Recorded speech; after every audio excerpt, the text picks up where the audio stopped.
So about that final season of The Walking Dead? As seemed pretty obvious when the plan was announced, it sure feels like 2 seasons, moving at a zombie's pace, labeled that way for marketing purposes. The show wrapped up its first 8-episode block on Sunday. Another 16 episodes, the length of a usual bifurcated season, broken into similar increments, will air next year. The show won't return until February, having ended on one of its customary cliffhangers. While it's easy to understand why AMC would cling to and want to stretch out this long-running franchise as much as possible, the 24-episode finale has lacked any real sense of urgency or momentum in terms of building toward a finish thus far. In the interim, fans will be treated to a pair of spin-offs, Walking Dead, World Beyond, which returned on October 10th, and Fear the Walking Dead, which begins its 7th season next week, but is already available to subscribers of the streaming service AMC+. Although ratings for the show have fallen along with the rest of linear TV, The Walking Dead reliably trends almost every week, proving there is still an avid fan base at its core, even this many years later.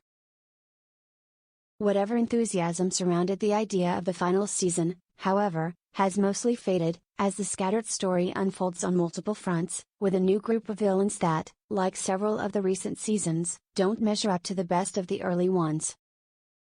Plus, let's not forget the planned Walking Dead movies, starring Andrew Lincoln and Danai Gurira as Rick Grimes and Michonne, which were announced way back when Lincoln left the series 3 years ago, and a spin-off series featuring Daryl, Norman Reedus, and Carol, Melissa McBride, a big part of the flagship show's surviving backbone.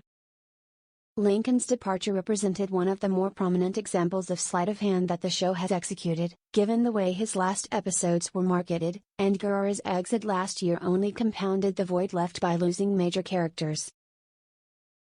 Lauren Cohan's return as Maggie has helped, particularly in her understandably wary relationship with Negan, Jeffrey Dean Morgan, but not enough to offset those losses.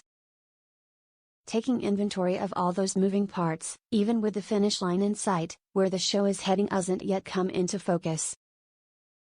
That means the next third of the final season in February will mark just the beginning of the end for The Walking Dead, and really, if history's any guide, not even that.